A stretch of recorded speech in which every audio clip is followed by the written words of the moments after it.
Hello, hello. Welcome. I'm afraid I could do with some. What?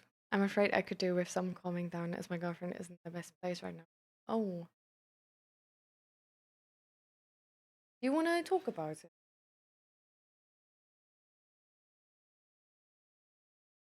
Because we're having a mental health check in. You know, you can just share if you want to. I can also go first if you don't. I don't know. Since you don't know us yet, if you don't want to go first. Oh, she's really depressed.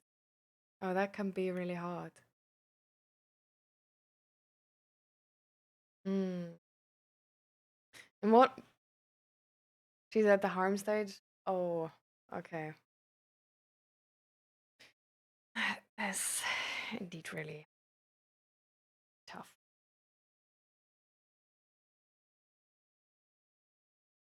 Is she going to therapy? Mm.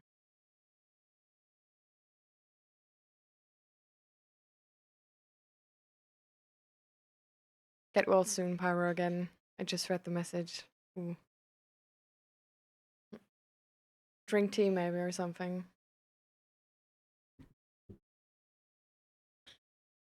So you definitely know she doesn't mean it, but well, it still hurts now.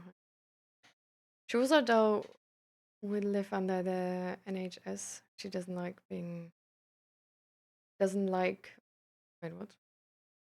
Doesn't like because of being trans. The NHS.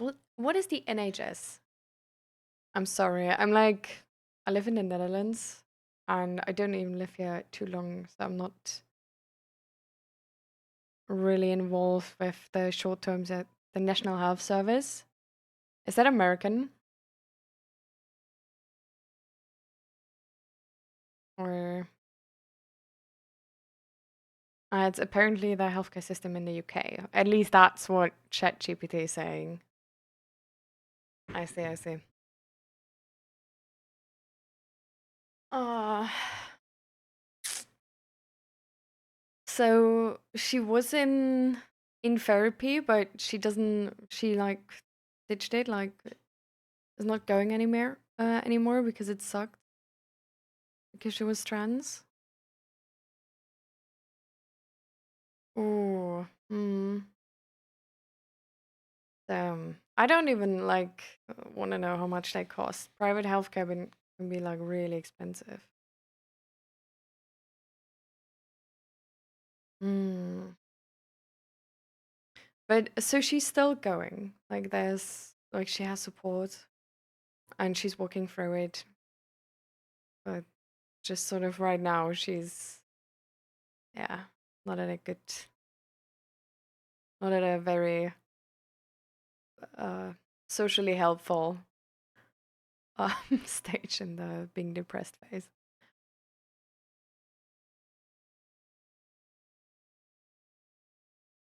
Yeah, but I mean usually like any healthcare is sort of like bad, right, for trans people. Because it's just something we don't really spend many funds on, right? But yeah, she lives in supported housing too because of her rough upbringing. Oh, that sucks. That's like a lot in one. That's just a lot to have. So, how are you? You know? What about you?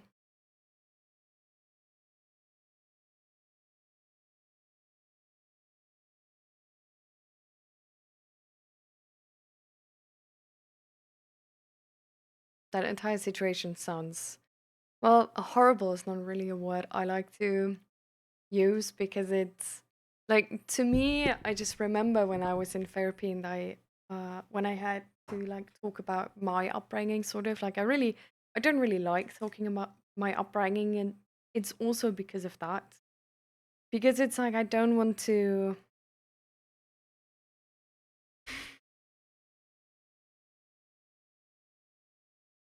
you know, even though it sucks, sometimes you still have feelings for the people who brought you up.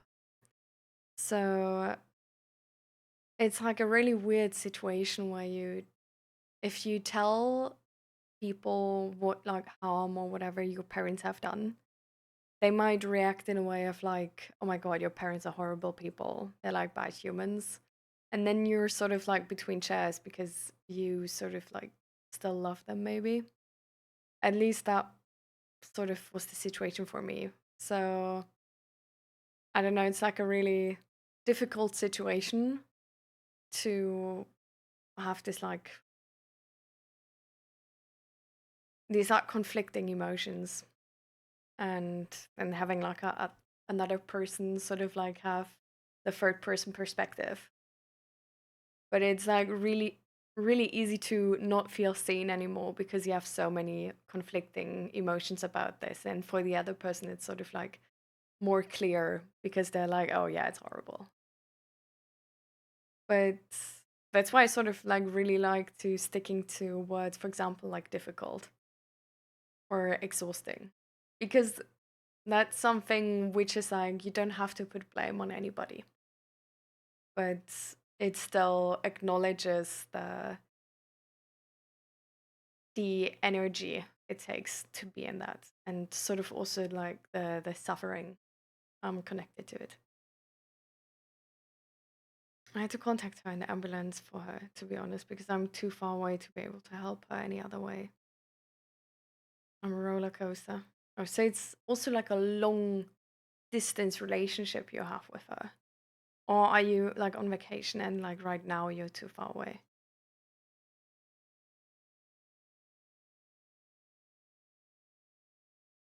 Yeah. We don't really need to go into the details, yes, because situations can be like really hard no matter the actual things which happened, right? Um so I I believe you. Like if you say it's not really tough, then it's really tough. Not too long distance. I'm from Southwest London. She's from Southeast London. Oh, okay. But it's like sort of it's still enough that so if you say you call an ambulance, like my guess is that she's also like either like harming herself or borderline suicidal or like that she like something like this that she needs medical assistance right away. Is that a good assumption? Am I missing? But I bet it's really exhausting to be the support of such a person,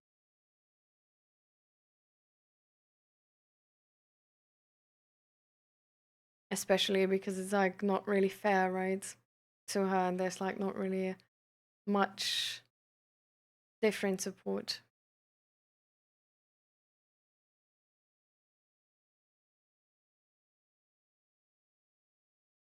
Hmm. Hmm. Hmm. It's a really difficult situation, really stressful situation as well.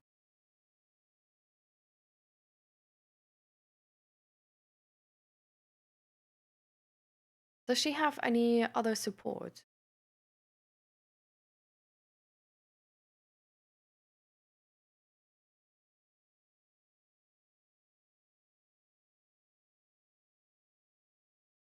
Mm.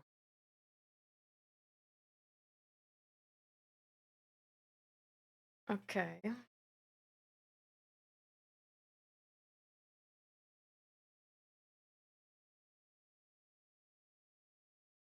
Mm.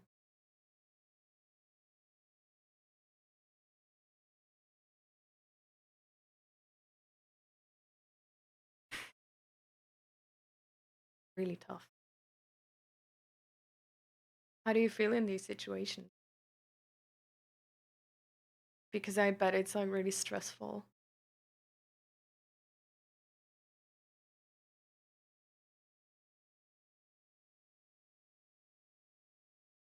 Mm. Is uneasy really the amount you feel, or is that a vast understatement? because I just know for myself, like, that would be a vast understatement.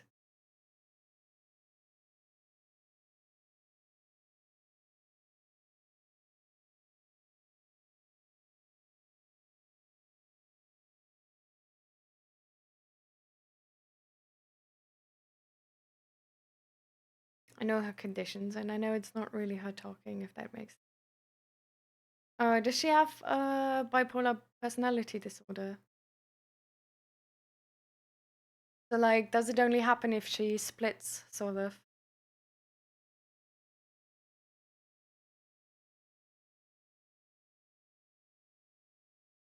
DPD. Let me check real quick.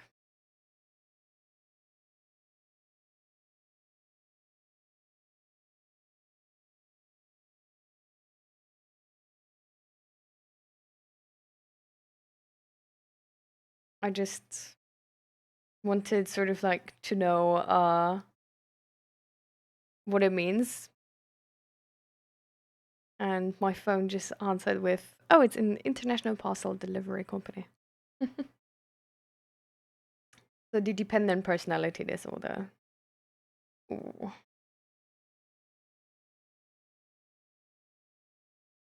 Mm-hmm. How does DPT work? Like if you say you know her condition and it's not really her talking, if that makes sense. Like this sort of like tells me there's sort of like a split in her character. How does it work with DPD? Because I don't know, I just really, this is like a really difficult situation you're in. Hmm.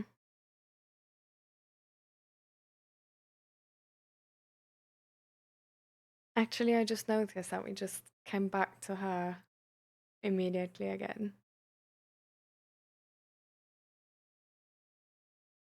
How about you? How is your life?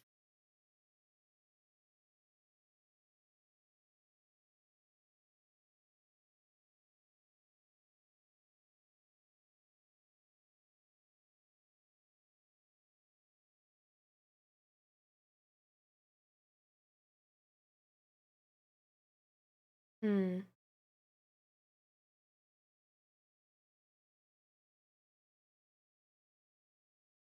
Is she aware of that?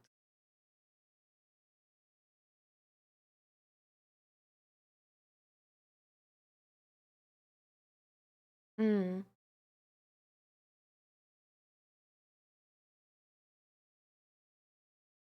So usually, if you there's like things go smoothly,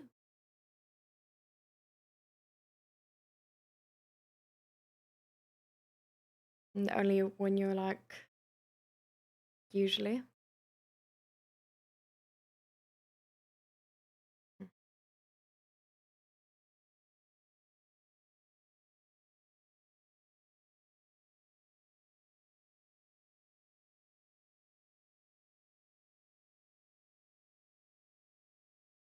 Hmm.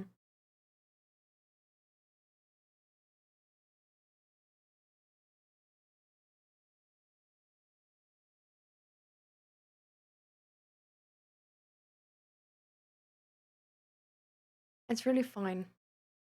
I don't mind heavy conversations at all. Actually, I think it's really good that you turn to somebody and basically take on the offer of this stream to tell it somebody, because I think this is a really hard situation to be in, you know? Because I can only imagine, like, especially if she has like DPD, that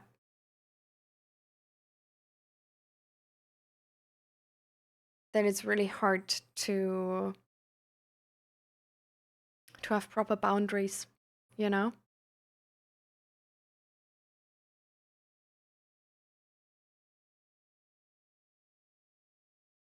Especially as despite being 28 myself, my parents won't let me transition. I'm a trans woman. How do they have a say in this? Do you still live with them, or how can they have how does it work in the UK? Because I think in Germany, it's like once you're 18, you can basically like go like they can give their opinion, but it's like it doesn't it doesn't have the like a veto type influence. Hmm.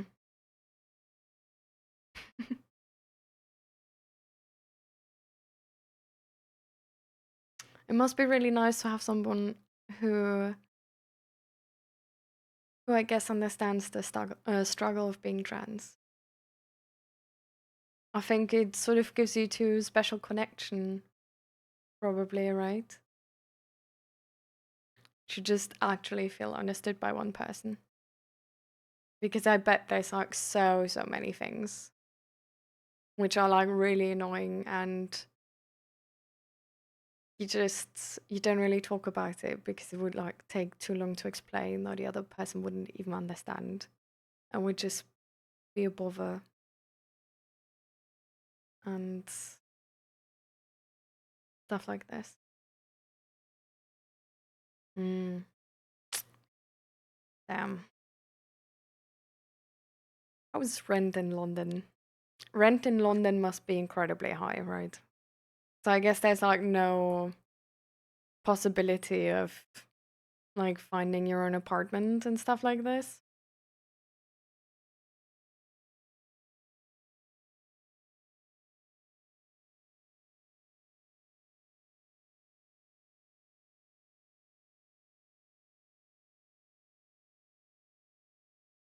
Mm. Oh, that sucks.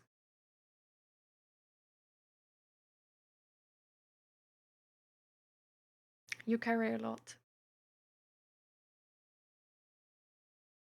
Like, this is a lot to carry for one person. Hmm.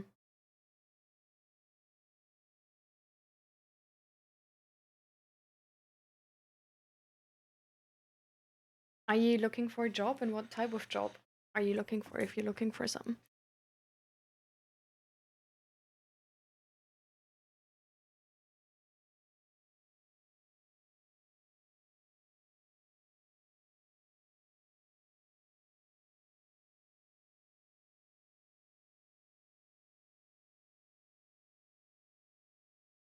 Trying to. Also trying to start vlogging. Oh, that's nice. I also did some vlogs myself, but it's definitely, I don't know.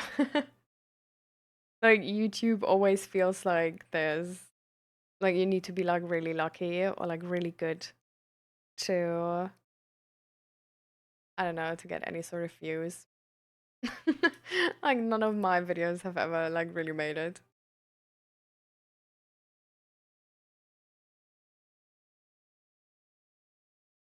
Or would you start vlogging on like TikTok or something? I heard that TikTok is like easier to get views like this.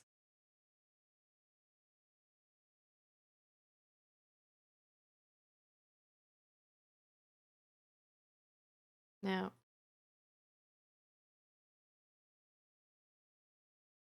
you send a lot of nice messages. That's really nice.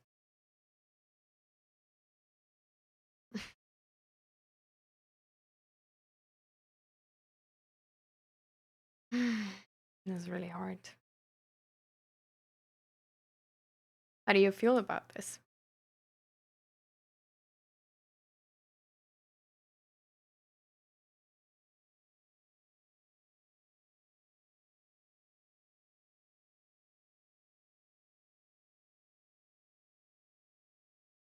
Hi, Kickstarter. How you doing?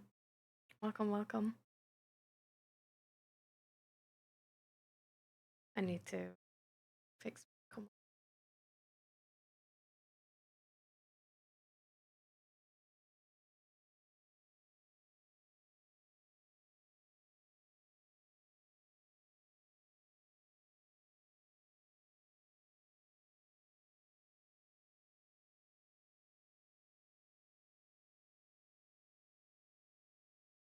My response should answer that. I know you feel like you do right now, but trust me, you don't. Oh, I guess about the hating life part, though, hopefully. Not about the loving you part. Like, I do hope that you trust her to love you.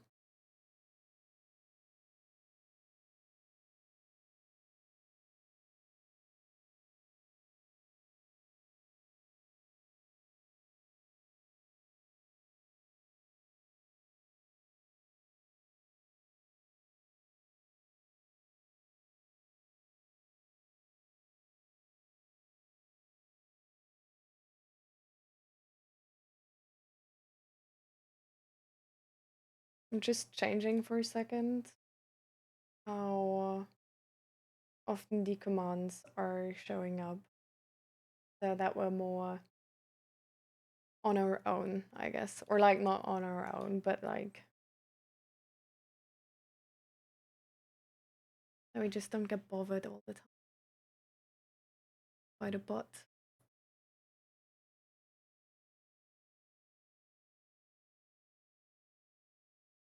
Mm, yeah. Been with her since 1st March this year. I must be doing something right. Oh, last year. Hmm.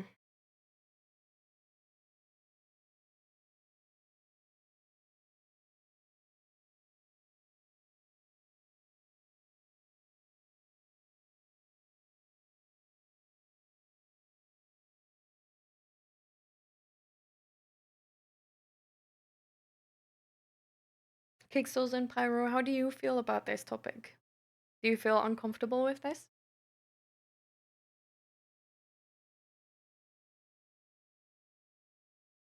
Because you sure seem uncomfortable.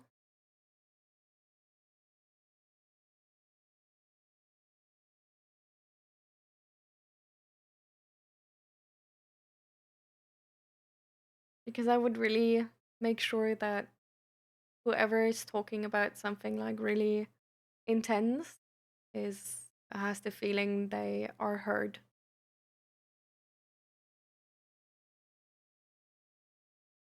and seen, you know?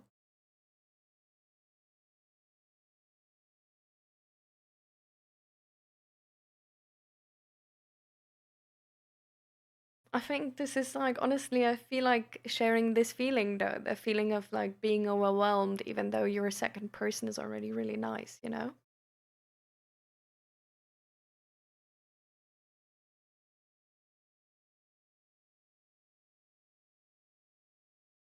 Because I bet that I don't even know. How should I say your name? Genre fluid made red. What? um, but I bet she's also feeling really overwhelmed sometimes, especially with this, especially right now, and that's why she reached out to us. Yeah, so I think like sharing something like this is really nice.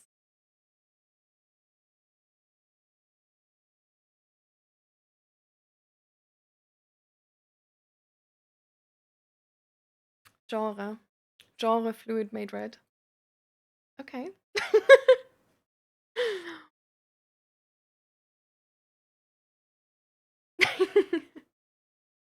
Yeah.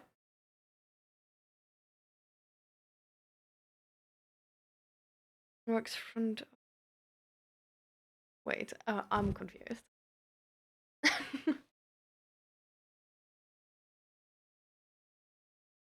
As a nice gesture, though, I did try to get her referred to a hospital near me. It's nice. Hopefully that works and she understands why I did that.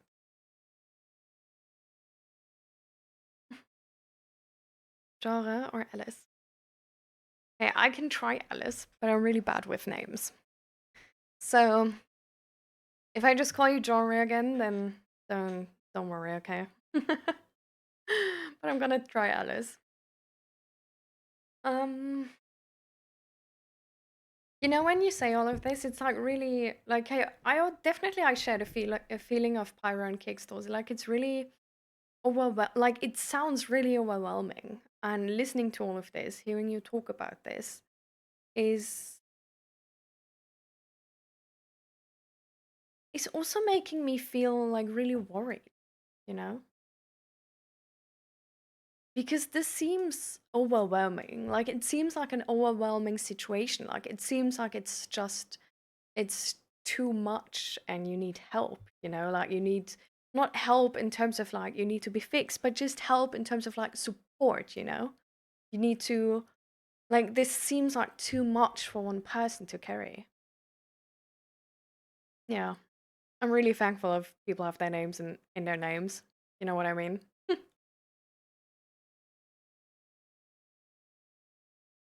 It works for me because I can also get you switched to genre if my parents actually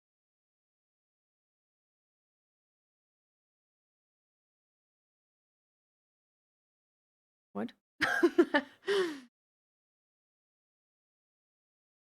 I'm lost in this message. It works for me because I can also get you switched to genre if my parents enter the room too. Like, will your parents enter this chat room too? And then I should refer to you as genre and not Alice because they don't approve of you being trans. I'm a bit worried about her. Yeah, I would be too. Like, I personally, I'm really worried about her. Like, this seems like she definitely has like really bad lows still. Lows to a point where you can't be sure what happens, you know? I'm snoozing the ads the entire time. We only have one snooze left. It's partly why I've subscribed to being able to text the emergency services rather than having to just call. Yeah. Ah, okay. Yeah, same here, same here. I get headache from headphones, sadly. My head is like really sensitive. So really annoying, especially for games. But anyways, okay. So good that I'm aware of that.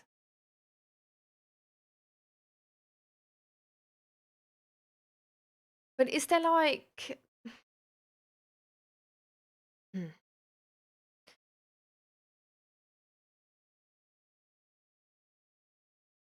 I feel like it would be really nice to I don't know, it feels so wrong to not do anything about the situation to me. Like it really feels like I don't know, like I want you to leave here with like I don't know, with some more support, you know?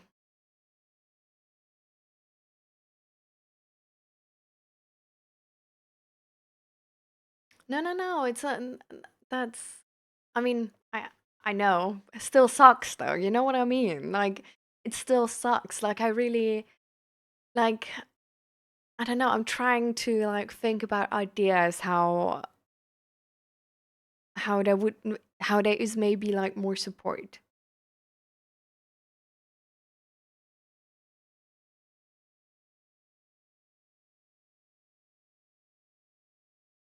Yeah,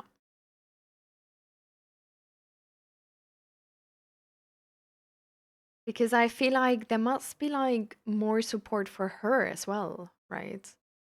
Like some in Germany, for example, there's like institutions where you can actually like if you feel like really bad, then you go to this institution and you basically live at that institution and you get like mental health care like the entire time throughout, like sometimes multiple times per day and like group sessions and all of these kind of things. Yeah.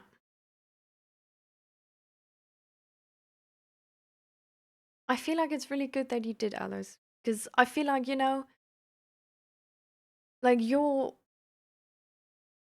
even though you love her, you're not a professional in this, you know? You're not a professional in this field. And I feel like it's really hard to sort of carry this this responsibility, even though it's technically not yours, but to feel this responsibility of like if you say the wrong thing, if you're not able to support her right, it might go wrong, you know?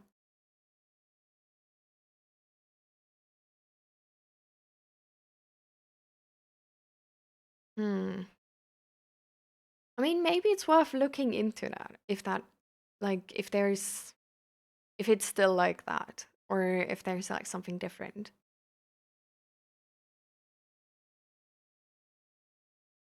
you know?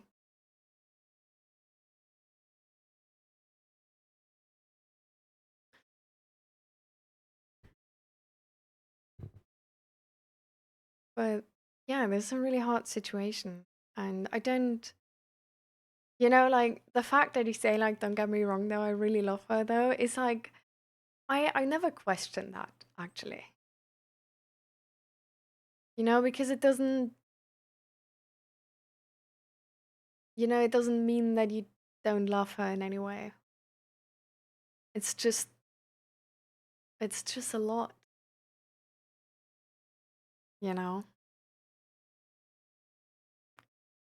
Like, we as partners, we're not really supposed to keep someone alive or from killing others, you know? And I know that while we live in this society, it's sort of like sometimes ends up in this situation that we feel like, well, if we don't do it, no one will. Then we do still need to acknowledge the fact that we're not meant like we're not made for this situation. You know, you haven't learned this as a job, and you're like in way above your head in this position. You know,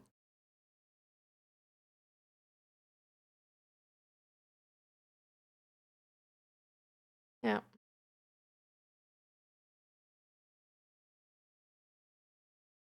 I mean, maybe there's some options for like how to combine LGBTQI places and like a therapist. Like maybe there's some spaces which are like close by or something like this.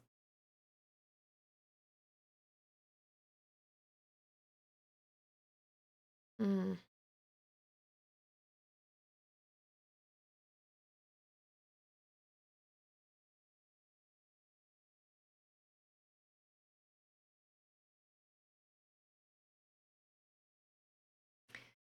How is she taking responsibility for herself and for her position?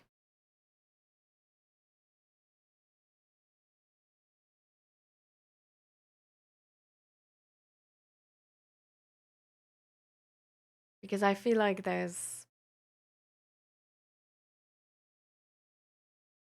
it's like there's a difference between having like really strong problems and taking responsibility of them, being aware of them, um, and also being aware of the fact how they influence others around you, and having really bad issues and not being aware of them, and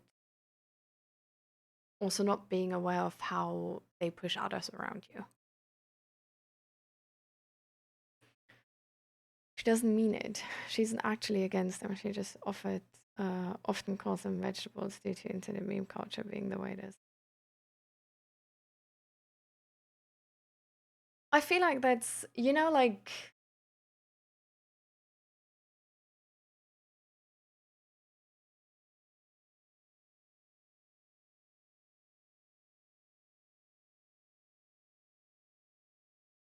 I don't want to be too harsh on this, but I feel like, you know, there's reasons for everything.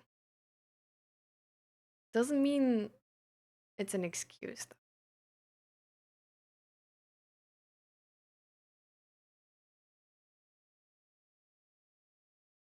You don't need to be offended by it for it not to be okay, you know? You don't like you it's like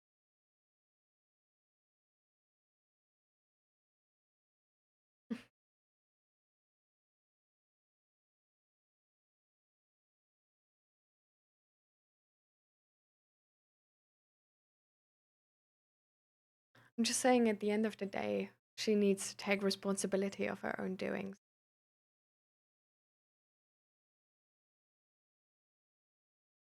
And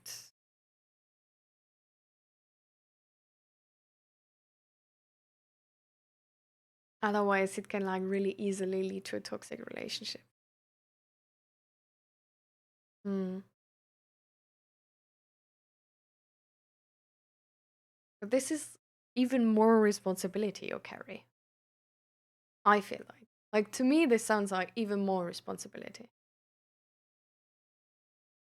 So sort of like I'm like the way you explain about this situation, like I really like the key things I take away from this is sort of that you are personally in a really difficult situation. Um and I'm just noting this to to help myself sort of structurize this. Um so you on your own, I feel like are already in a difficult situation. You have struggles.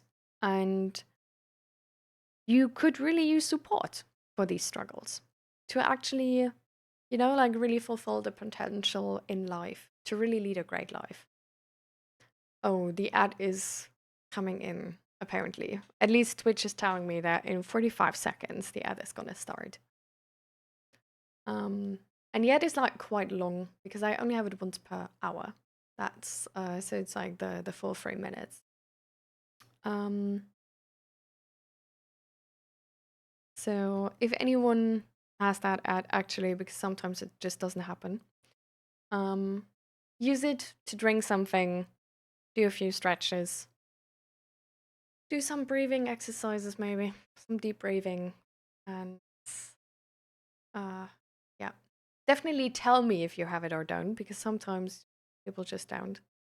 And tell me if you're back afterwards, because then I'll just wait and afterwards sort of come back to it, come back to the topic.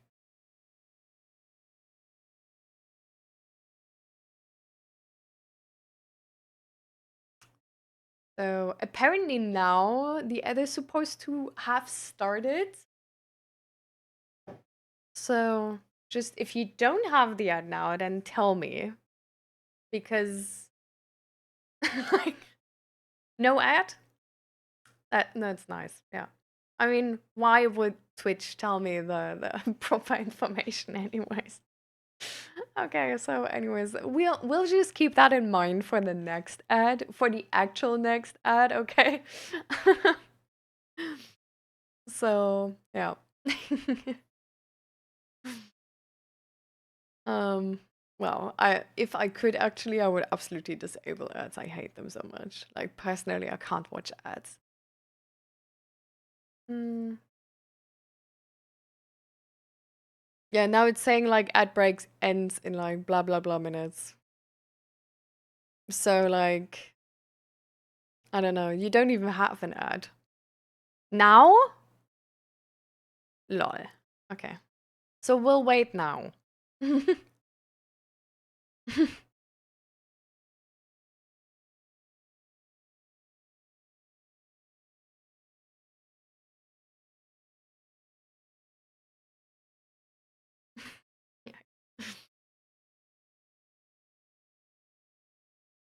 True, Pyro. You're in the no ad gang.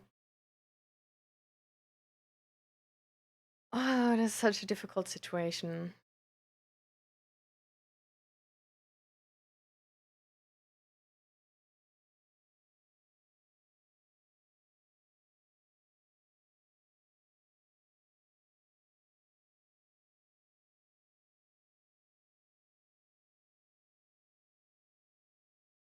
Okay.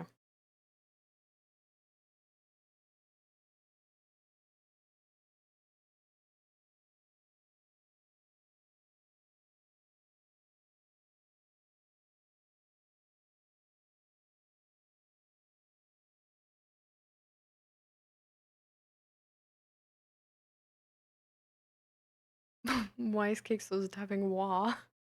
What ad is showing?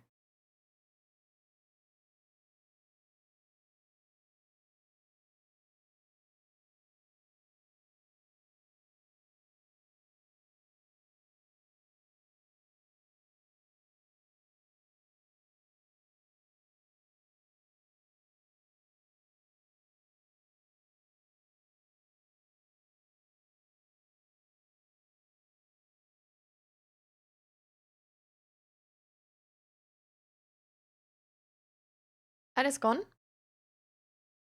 Should have noticed yesterday I was getting sick. Could have maybe avoided this today. It's also like that's always a really great insight to sort of remember for the next time, right?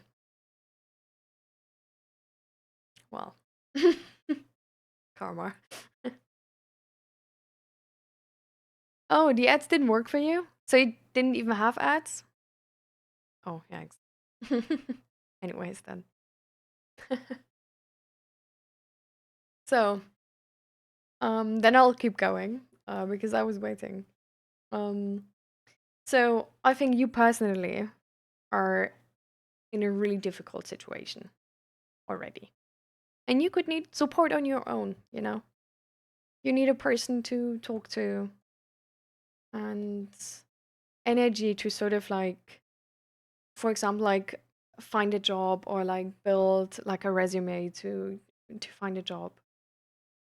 To get out of your family's business, to become independent, to sort of like finally get to the place in life where you can like fulfill your own potential, right?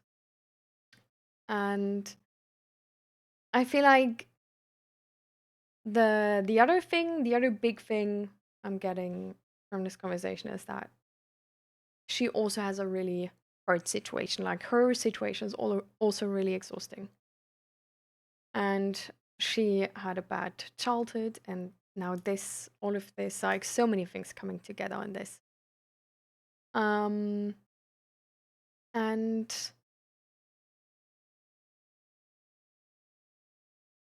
and this is hard. Um, and she's depressed. She's not only depressed, but she's depressed with suicidal ideations, suicide threats, and more. Which is really hard to deal with as a partner because of how dependent you are on that person, right? Like you love that person. If there's like a threat of suicide, it's really, really heavy on you. Like it's honestly like the emotional implications of this are huge. Like the anxiety you might get, the this it's a really, really big disruptance of any attachment you have with a person. Um, and it's also entirely normal, right? Like that's how it should be. Like you love that person, so you want them to live. And I feel like only being with someone who's depressed is already also really hard, because we know actually from some studies that emotions sort of like they're basically contagious. So your chances of becoming depressed yourself are actually higher by interacting with somebody closely who's depressed. Which doesn't mean you shouldn't have like anybody depressed in your circle, right? But it just means to take care, like to be aware of that fact, like to be aware how that influences you, and that you do sort of need to work against it to still be fine because this will weigh on you. Um, and I feel like, especially if there's so much pressure on it, right? Where there's like suicidal ideations involved, it's like even more pressure. And the fact that she has DPD makes that worse. Like, it's just like a really sort of unlucky connection, like combination rather. Because if we see this from like a third person perspective, right? It's just like there's a lot of things coming together, and the DPD, if she's like, like it makes you sort of like want to be dependent on other people, right? And especially for like anything mental health related, sadly, is sort of the first thing you need to do to actually get out of it is take responsibility for them. You need to acknowledge that it's a pattern which forms around you. You need to acknowledge how your life so far has led you into this direction, because it's not only about the really bad stuff you've gone through, but it's also really a lot about how you handled those situations.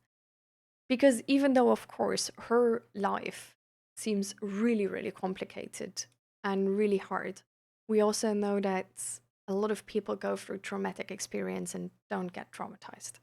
So there's definitely like a link where it doesn't matter too much what you actually go through and what you have lived through. But what matters most is sort of how you yourself cope and handle these situations. So that's sort of like the takeaway from this. It doesn't mean that you should blame the person for like basically like, oh, you handled it wrong because you're now traumatized after this trauma. Just, I don't know, like man up or whatever. Like that's not what I'm trying to say. What I'm trying to say is that the way we handle things really need to adjust for a lot of people who turn out to have depression or anxiety or all of these things. Like it's really something on how we learned to handle things. And usually it's from childhood, right? Like as a child you were basically incompetent and you had this really bad situation, you didn't know how to handle it, and you just found like some way to handle it. And yeah, a lot of the times it's not a really great way, and like later on it backfires, right? So for example, you came to the conclusion that you can't rely on anybody else for anything, and that you're alone in this world and you're isolated and you won't like love anybody because that way they can hurt you. Well, later on, if you try to form like a relationship, right, like it's really hard. Like this gonna backfire. This is not gonna be well, like good for this, right? Um, but the point I'm trying to make is for to make like a good life, to lead a good life, to especially to handle a bad life. Actually, it's really important to have good ways how to handle this, like to find good coping mechanisms, to find to, for example, have like really well emotional regulation and stuff like this. And this is sort of usually what is lacking people who end up with depression and stuff like this. And that's what you learn in therapy. So that's like when I was in therapy, like the first thing, like I came in there and I was just sort of like I just sort of thought like they just gonna fix my problems for me. Like they're the doctor, like I'm just here, just they're just gonna tell me what to do and then I'm just gonna do them. But what I actually learned is that what I do is causing these issues. Like it wasn't my problem, or like it wasn't my fault that I do this, how I do it, because that's what I learned in childhood, and you can't really fault a child for having like not like really good coping mechanisms or stuff like this, right? But like I handled childhood, I survived that place, and now I had these coping mechanisms. But I always like I started going into therapy and thought I don't need to change, just my depression needs to be gone.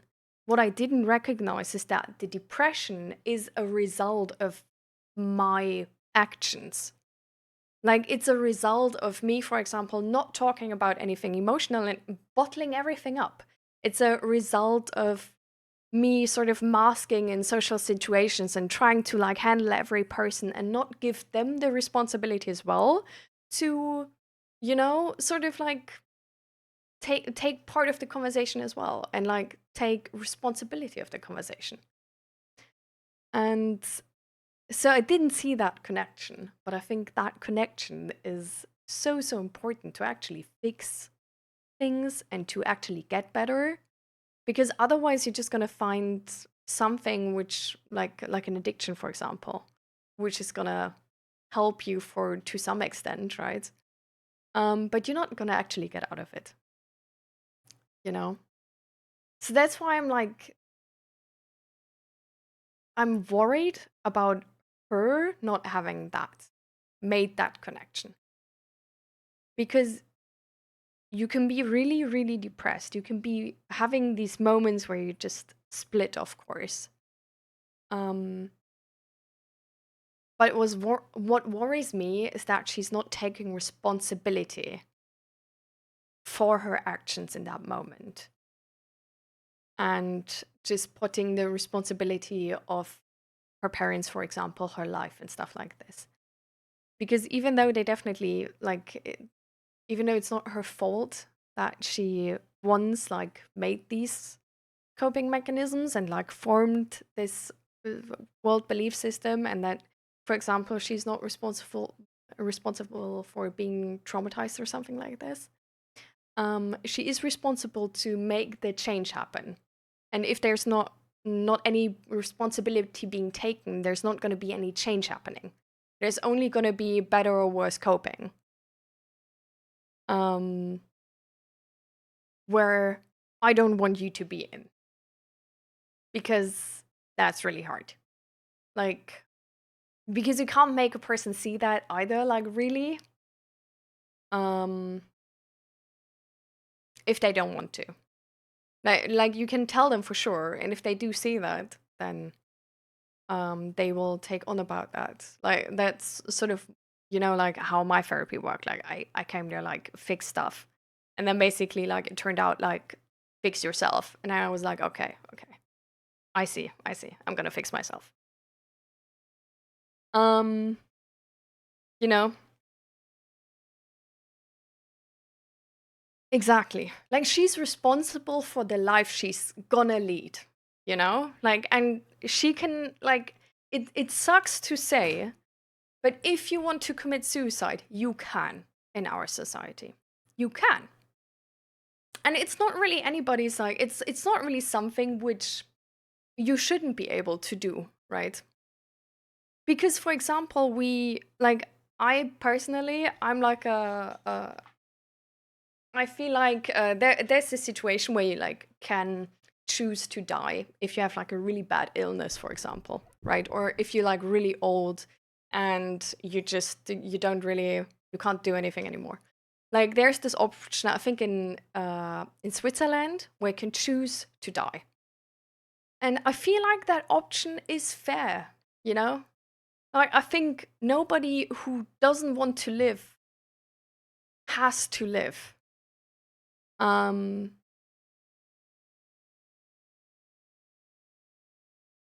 And I also don't think this is like we can change that fact either, right? Like, because the only change we like how we could change that is by, I don't know, like implanting like a whatever, I don't know, like a mechanism which is then like every time you do want to, it's like no, like that. That's not like, this is not the direction we want to go in. I feel like the direction where we actually should try to fix things is that everybody, for example, gets the support they need and feels like they could talk to people like this. Like, this is like, we should fix the why people want to commit suicide, not the people committing suicide. Like, that's, you know, I don't know how I came to this tangent.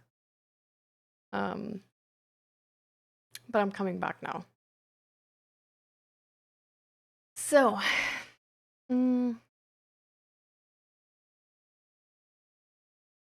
you always keep getting rejected. Oh, that sucks. What job are you looking for? Anything in like IT, because I well, I don't have like really amazing contacts or anything, but I have contacts at all in IT. Like maybe there would be someone on our Discord server who like could proofread or like who could read over your CV or something. Um, if that's something you're interested in. Um, Too expensive to hire because of my age, because my DBS is fine. Oh, sorry, that was the bell.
Sorry, my neighbor had a package for him.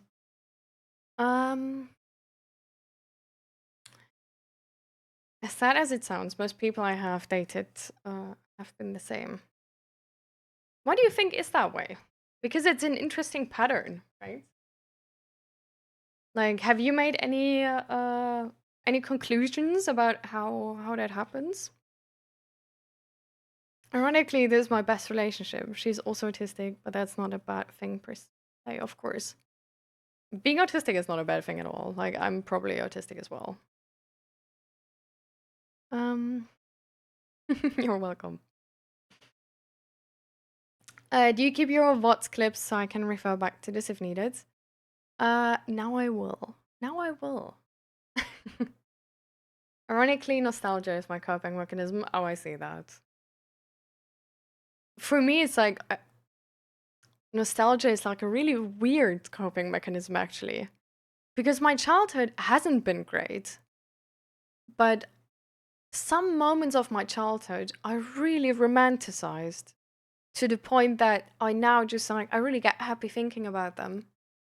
But at the same time, if I were to actually logically take them apart, there would be not much left. But yeah.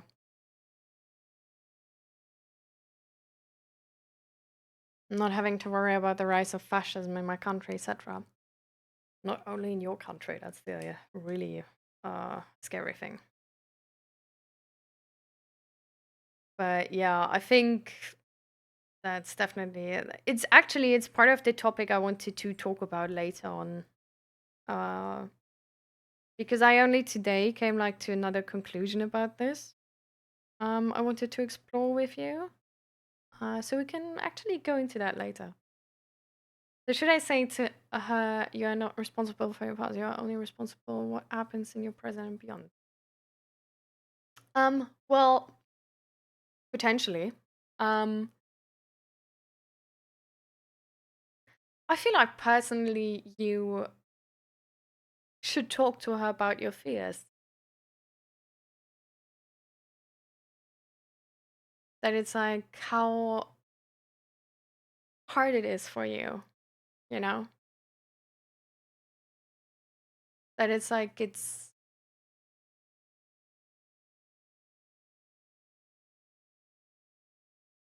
you know? I feel like then you might be able to sort of like see like but like doing that in a good moment. But I think that's maybe where you see if it's sort of more like not taking responsibility and being like, yeah, but like what am I supposed to do, you know? I don't know. Um or if she has also compassion for your side of the story and she sees your side of the coin. I've mainly worked in retail, but I do have some IT knowledge.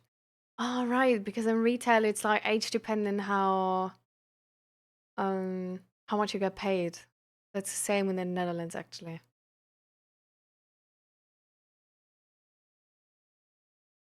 Film industry or just something creative. Hmm. Maybe there's something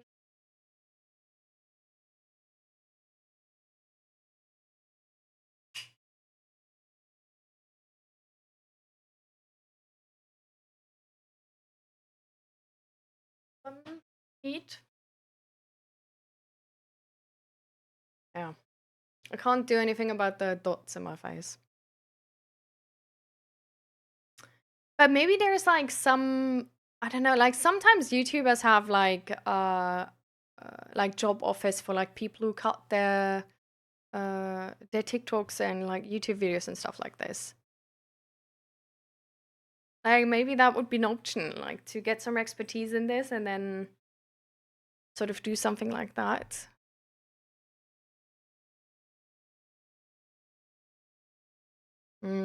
Yeah, yeah, I guess. Well, you could actually try to, because you're like maybe you're part of some political, uh, um, like political parties, or actually, what am I trying to say? There's like protest, educational, like activist parties. Um, and they usually have also like paid jobs. Like they don't only work with like for free, you know? And there's definitely also jobs in for example like uh LGBTQ healthcare or support. Um maybe that's also an option, sort of, you know?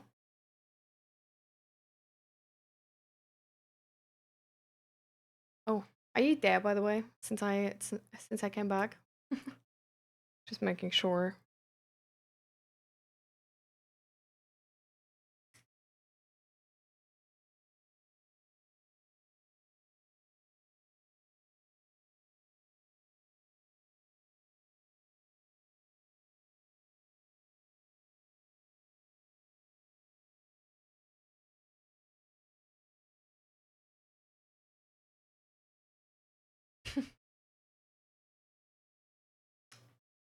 Hmm. All right. So I think then with that, I would sort of just like maybe she's like already in the in a discussion or something. Her girlfriend. Um, I would actually like to pick up on the society topic. Hello, welcome. How are you doing? How are you today?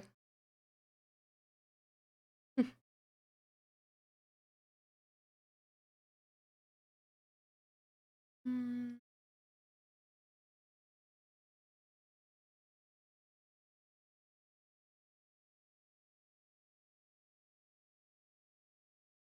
All right, midterm season on that. Midterm season? What is the midterm season known for? Because I only know the like study and school system of Germany, so I actually don't know the English. I'm not familiar with the English words. The midterms. Is it the big like so in school it's like full year and there's like at half there's like a big set of exams. But with studies there's not really midterms, right? Or is there midterms in studies? I don't think so, no. There's only the exams at the end. Midterms is more like a college type situation, from what I remember. Wait, you actually do have midterms in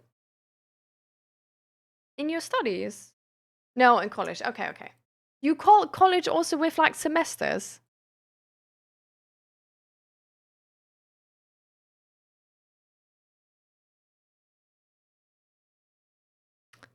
Okay, but college is like school, right? That's not like you get like a university degree at the end, right?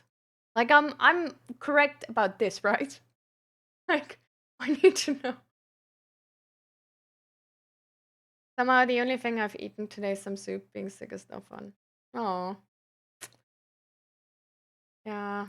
Well, sometimes that's better, right? If you're sick, especially if it's something with the stomach,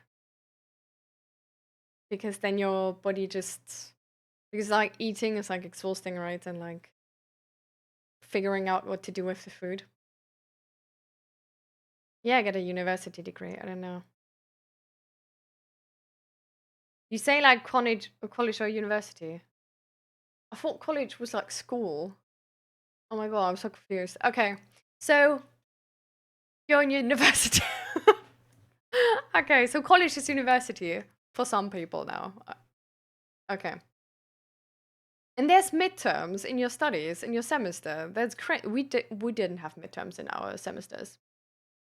Like when I was studying, we only had like so we had 2 semesters per year, and at the end of every semester we had these like the final exams or like exams at all because otherwise we didn't have exams at all. We usually also didn't even get any type of grades throughout the semester.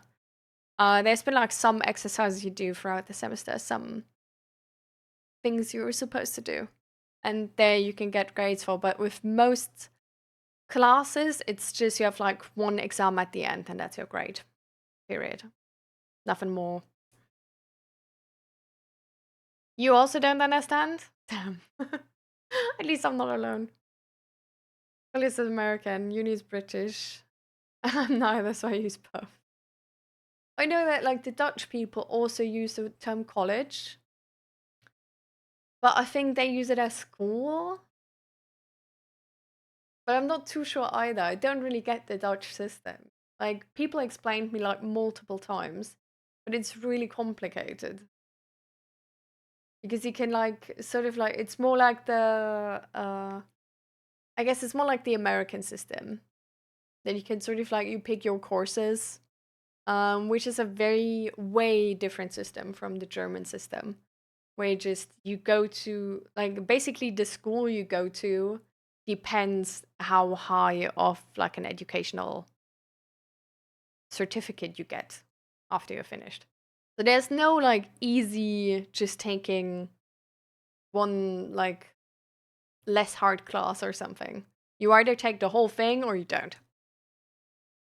Hi pandas, how you doing?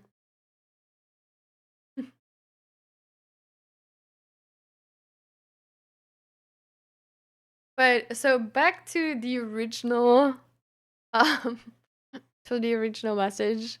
It was midterm season, so you're about to have tests, a lot of them, I presume. She just called you. How did it go? Everything good?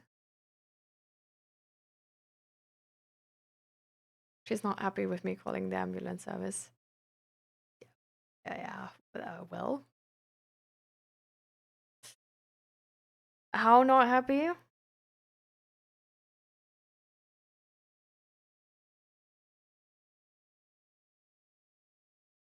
And also, did the ambulance service help? Or did she just send them away? She was really angry. Do you think she was out of it? Like out of the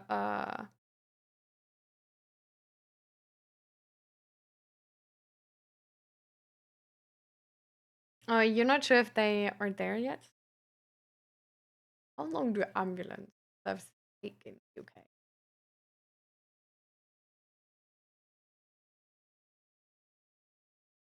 Was she still in the same mood from before? Or did you think she calmed because you said she wrote you like lovely texts, right?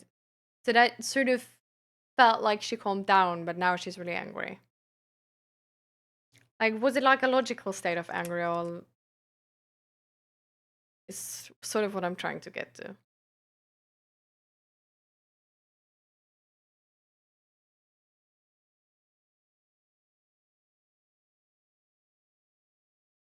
Hmm. It's sort of like, where were you able to explain why you did it?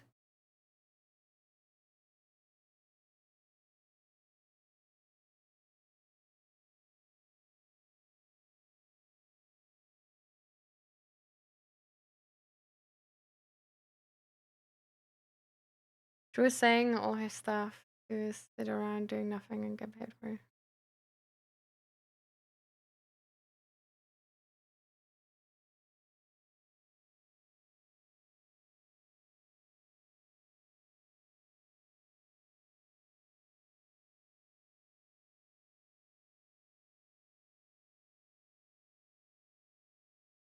She stays in can't be section. What does that mean? Sectioned.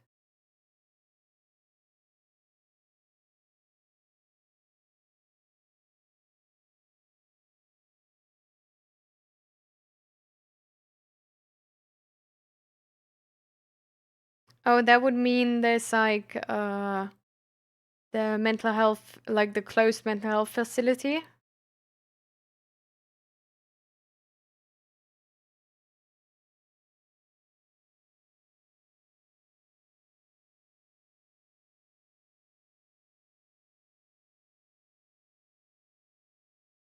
Hmm.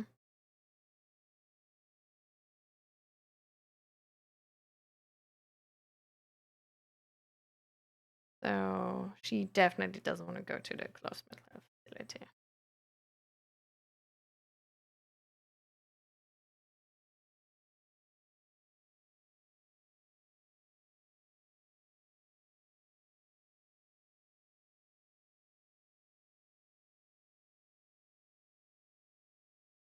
I was explaining, I was just trying to help, and she said I could help by fucking off. Okay. Um,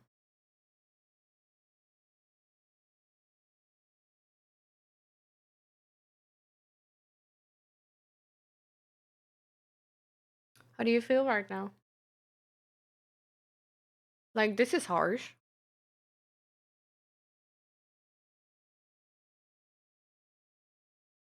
Hmm.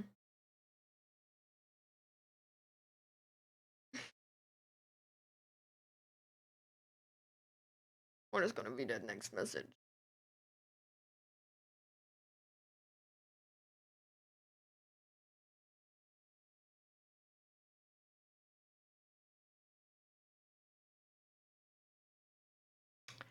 Okay.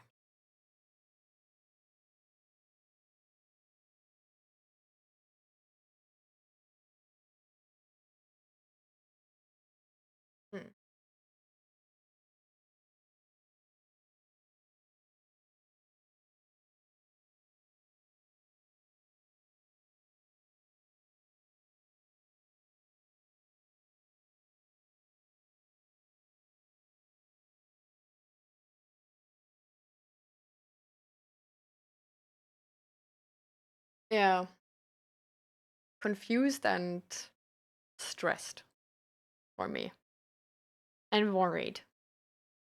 That's sort of the holy trinity I'm dealing with.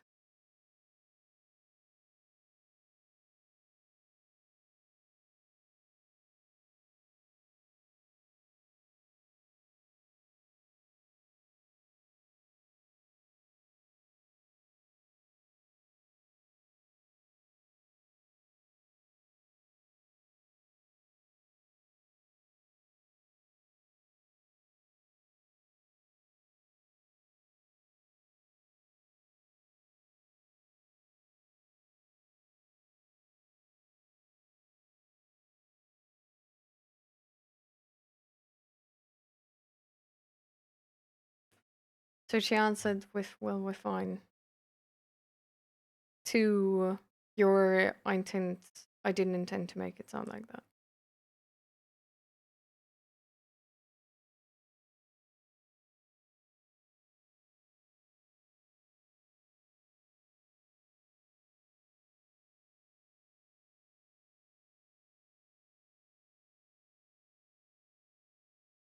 How do you feel?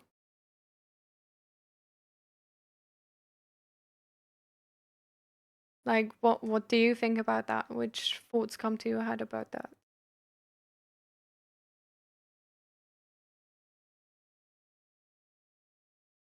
Like, actually.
If it's hard for you to answer, I can also just throw in some words.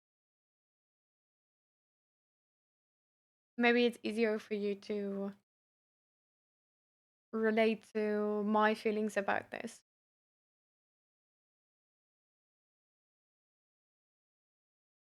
if you want to.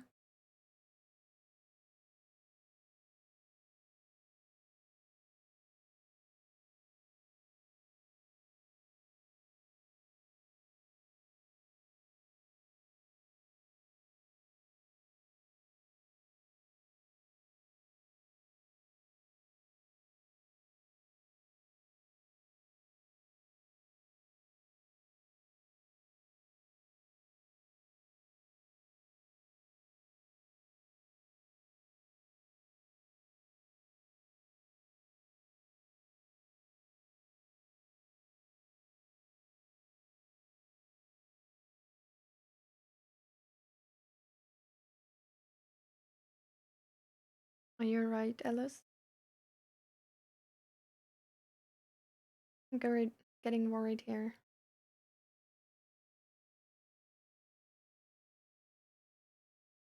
We could also join a voice chat if you want to.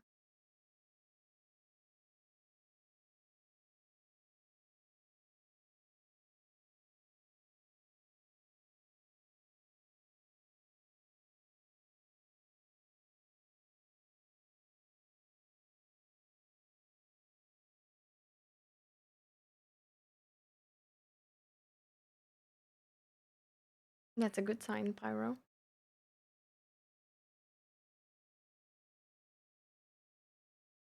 Feeling empathy is never bad. Sometimes exhausting. Always a good I feel like we need more empathy in this world anyway.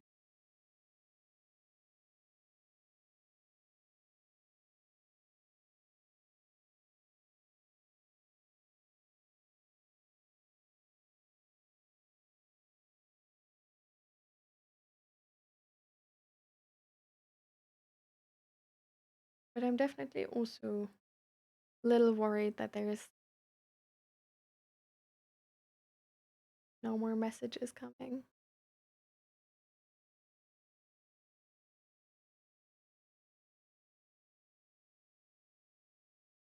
because I would really like to be able to be there for Alice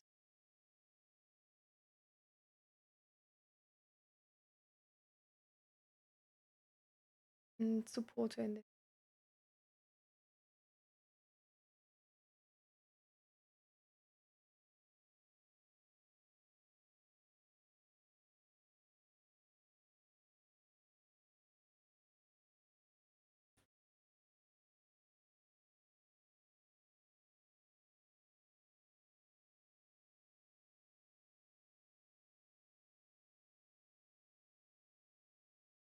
To me, the answer, well, we're fine.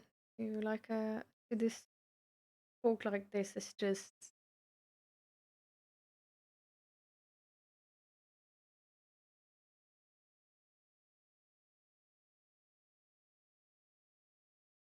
it feels so dismissive.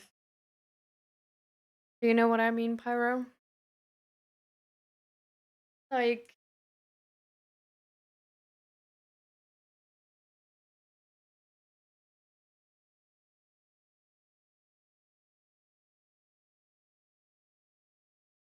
I think the most prevalent feeling I would have would be to not feel seen.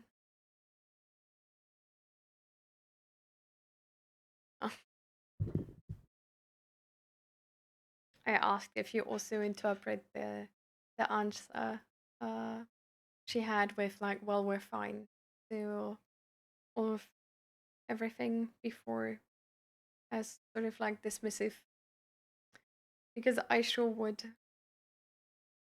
because I feel like I just wouldn't feel seen. Like it's hard to be there for someone who has like serious depression and it's no like how is it bad to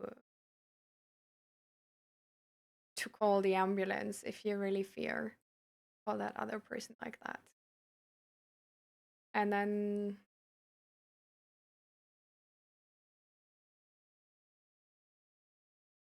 I don't know, basically your loved one like humiliating you afterwards in talk and then just being like stopping the call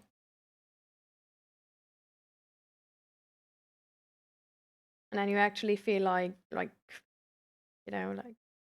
is this it? Like you actually have that fear, and then sort of having this response is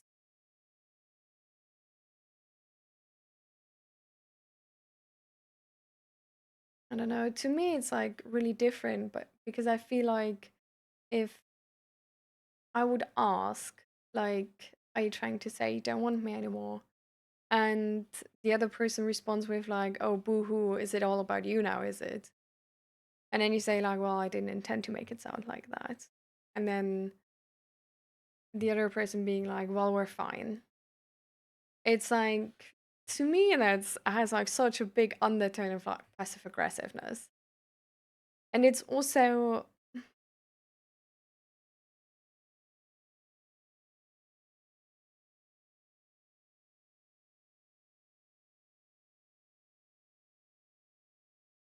um,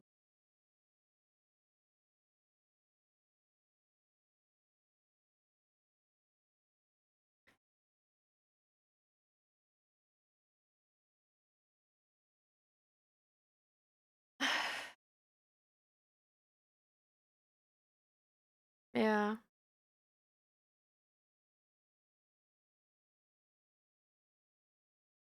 I definitely also don't like how how feelings are being handled in that situation.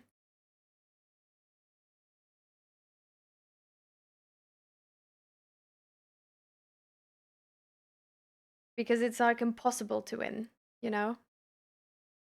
Like, should you not care? And then that's a loss itself. Because, like, if you don't care about your partner, or like if she, you know, if she kills herself or not, then like, what does that mean? Like, that seems like a loss. But if you do care and if you take action, like you care, then it's also wrong.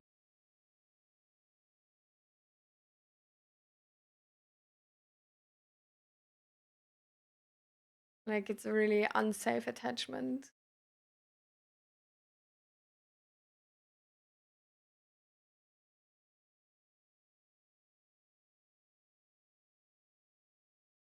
and a really difficult situation to be in, I think. Especially if you feel like there's, I don't know, I think there's like so much uncertainty about this attachment as well. Because there's definitely, like, on one hand, apparently she's dependent on Ellis. But then on the other hand, it's like, yeah, just like fuck off, like don't care about me, you know? Where it's like, are you like, am I supposed to carry the responsibility now or not? Like, what is this? Like, either you let me carry this responsibility and then, like that's that, or you don't. But it feels like there's like untalked,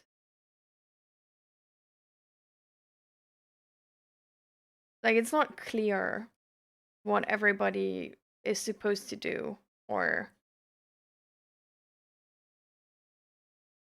what everybody feels.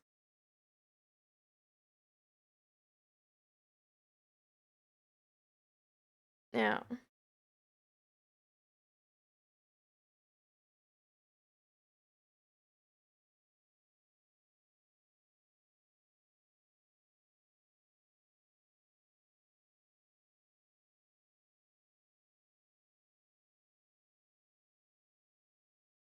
So I really like,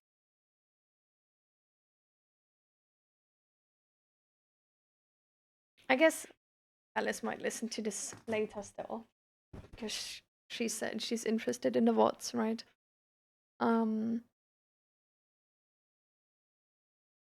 I feel like the most important thing is to know that this other person's life is in their hands and not, it's not like your responsibility. Because I feel like if you feel like that other person is dependent on you, whether they are or not, it's gonna drive you in a situation where boundaries are really hard.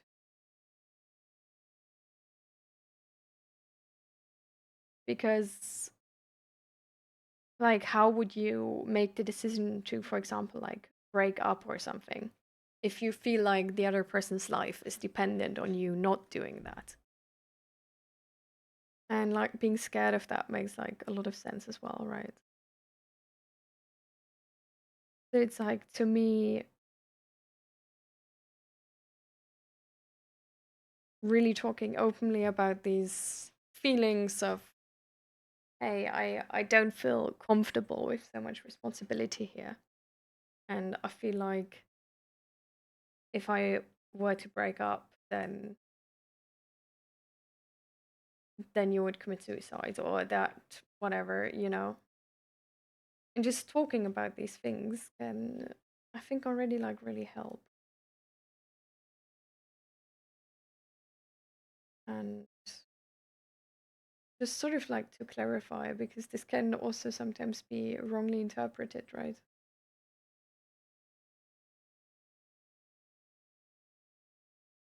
But I think it would be really important to know and to make sure that the other person knows which pressure you feel and which fears, which anxieties you specifically have um, in these situations. and for the other person to, well, clarify the situation and clarify what they need or what would help or how you can help best or how you maybe can stop helping, um, and can like take it easy and have less responsibility.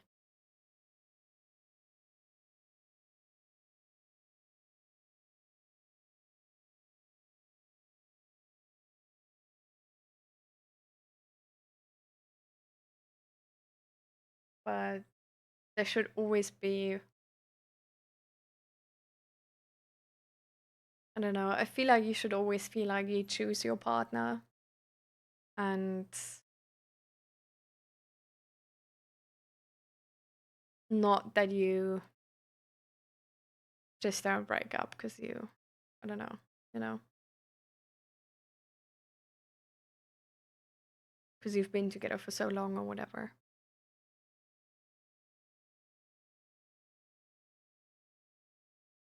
And I feel like by talking about this more openly, there would be like a better understanding maybe for each other and a possibility for a safer attachment style. Because I feel like not any attachment style, just because you're seriously depressed, must be unsafe. I feel like there's options to make it safer. I definitely think it's like influencing attachment, but I feel like there can be like better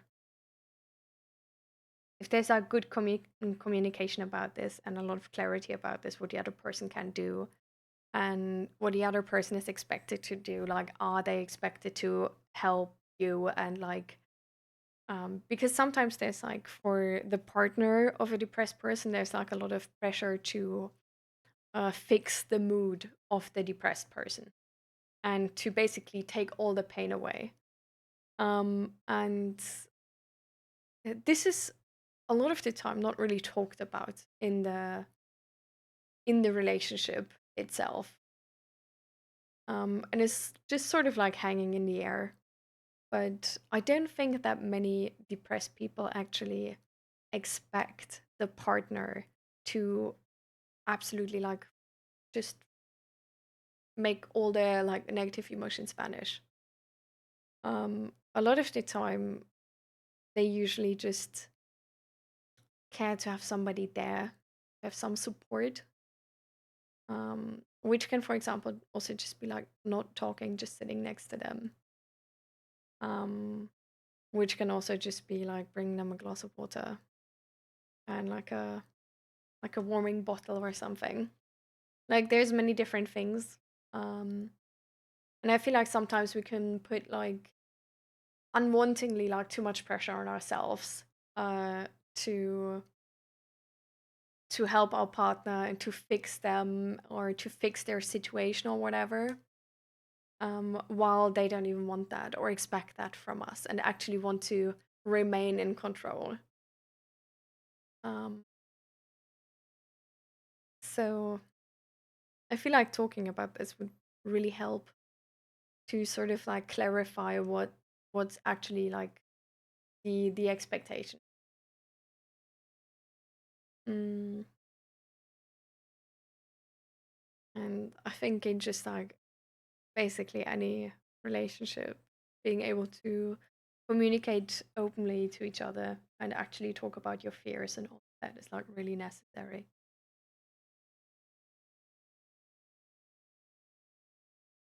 You shouldn't need to like hide anything. And even though something is like painful, I think there should be a way to communicate about it. Um,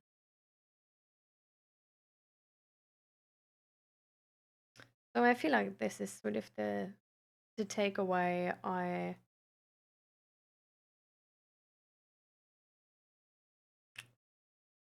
hope genre or Alice, because there should be space for boundaries. There should be space for safety and to pull back. There should be space to be overwhelmed. There should be space to to care for yourself. Um,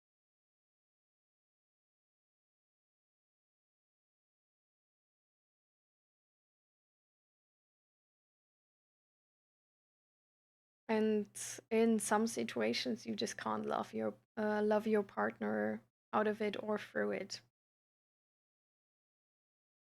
And in some situations, actually voicing the concern that this like this isn't working, and if it's just remains the same, you will actually have to leave the relationship because it's not healthy for you, can actually open up a talk to be taken seriously about boundaries and other things, and to then actually be able to make it work, and not break up. Even though it's really scary to bring that up. But I feel like sometimes it's necessary to be heard and to be taken seriously, and for the problem to be taken seriously. Mm.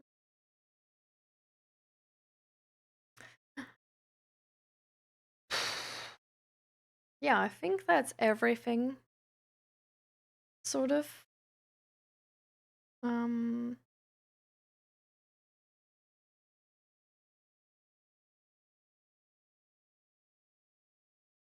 that's everything I have right now towards this topic. Mm, apparently, there's an ad starting in 27 seconds. And I don't have any snoozes anymore because I snoozed them like I used all of those snoozes like before, right? Um, so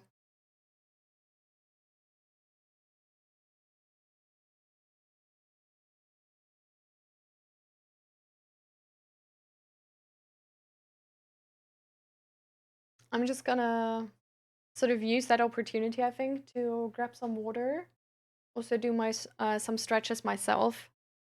I think I'm gonna use these stretches to sort of like regulate a bit emotionally, because I definitely still have worries for for Alice and her situation. But I do think, I don't know, I sort of like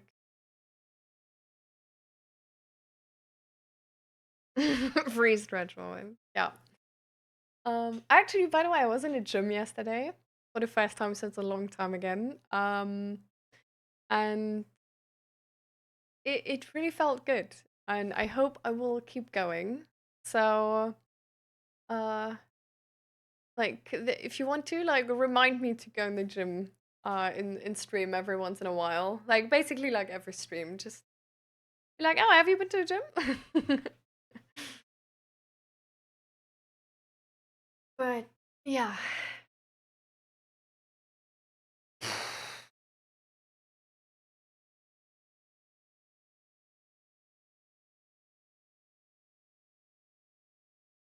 I'm proud of myself that we have this stream. I feel like I don't know how much we helped, but I feel like just by being here, being like an open ear, um, like apparently people really, I don't know, liked it and felt better because of it. And I feel like that we apparently did do. So I think we can already be like a little bit happy or proud of ourselves. Um, Even though we might not have fixed it, even though we don't know what people actually choose to do with their own life, or if they're going to change something about this situation or not, or if they're going to remain in that situation. Because a lot of people actually do remain in toxic relationships. And for example, for me, with my dad back then, ah, it took ages till I was able to cut ties. And actually, even with Zach, like at the beginning, our relationship was absolutely toxic as well. Um, Not in like a very common sense. I think like sometimes a toxic relationship is sort of seen as something like where like people like hit each other or something, or like where there's like actual violence, like physical violence. Which really doesn't need to be the case. Like there doesn't need to be like huge amounts of like manipulation and stuff like this. A toxic relationship, in my opinion, can also just mean that you really like you influence yourself, like each other, sort of in a toxic way. And this doesn't need to be the fault of anyone specifically. But some attachment styles are just toxic and therefore the relationship is toxic. And for me, definitely like at the beginning of our relationship, our attachment style was really toxic, I think. And just also our attachment style to ourselves, I think, was toxic. And especially Zach had to really like work through the fact that he deserves to be seen and he deserves to be heard and he doesn't need to like accept anything, like everything. And he can not like some things and still be loved and stuff like this. And like especially in form of like some emotions, like he was really scared to feel them and didn't allow himself to feel them. For example, like anger, because he connected anger, like if a man is angry at a woman, then you're sort of like a bad man, or that anger is something like really bad in inherently, like entirely, just like without any, uh, without like always, just in every situation, anger is bad, which I think is no, it's just not the case because like every emotion is valid, right? But for him, it really led to like sort of like keeping that emotion like down and like not trying to feel it, which made him be really bad at boundaries and never talk about any of the boundaries he had, which made me overstep boundaries because I didn't know they were there, right? And the funny thing is, I did the exact same thing. I also didn't talk about boundaries. He then overstepped boundaries because he didn't know. Um, so that was sort of like how our relationship kind of started at the end, at the beginning. Um, and that was like definitely like a toxic attachment style. But I'm really glad we changed that through therapy and some really good talks. But I feel like that's also like really necessary for relationships. Ah, now I didn't just wave. Damn. I just wanted to like wait till the ad is over and get something to drink and do some stretches.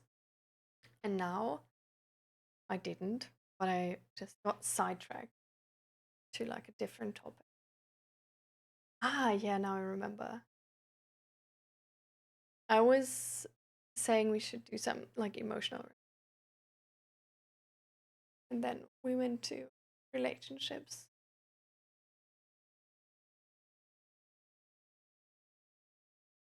But yeah, I don't know. That's sort of why, like, how emotional regulation for me works a lot of the time.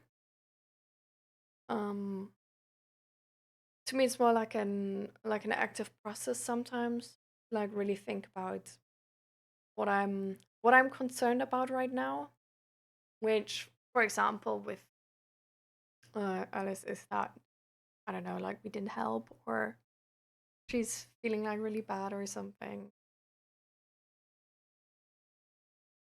I don't know.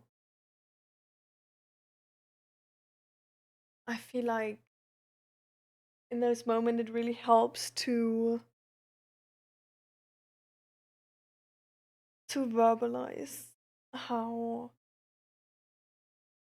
like the things we did do and the ways we did help, or like I did help already, and especially like because she also said that it helped.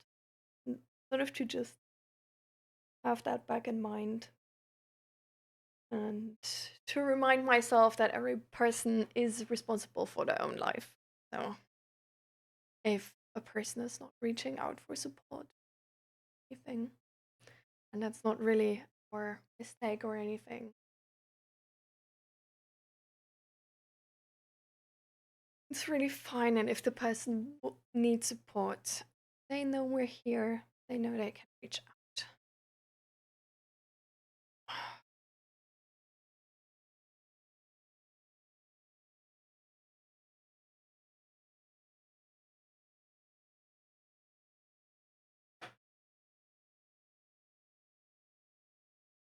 Music. Don't like the last two songs. Been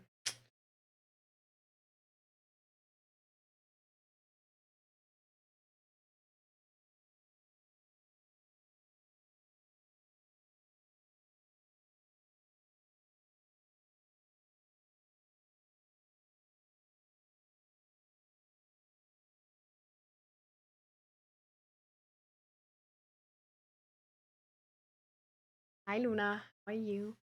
Oh, welcome.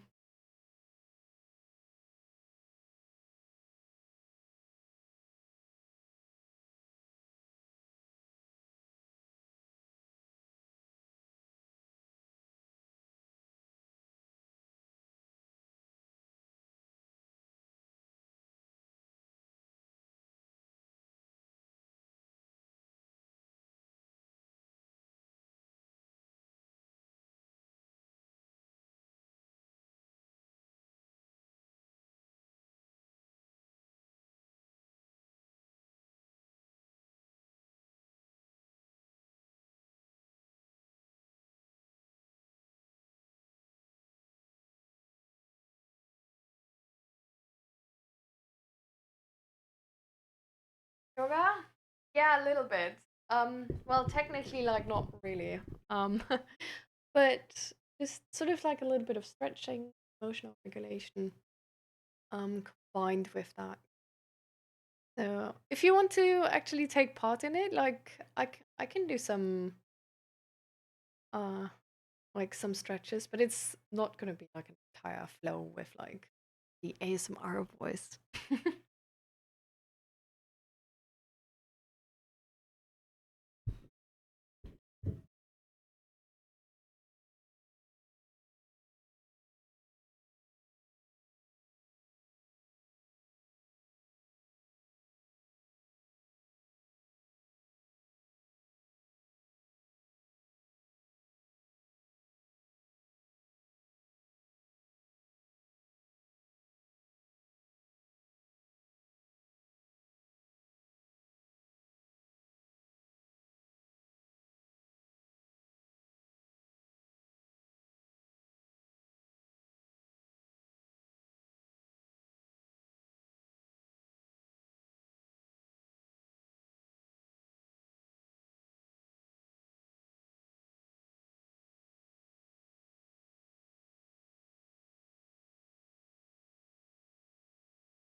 All right.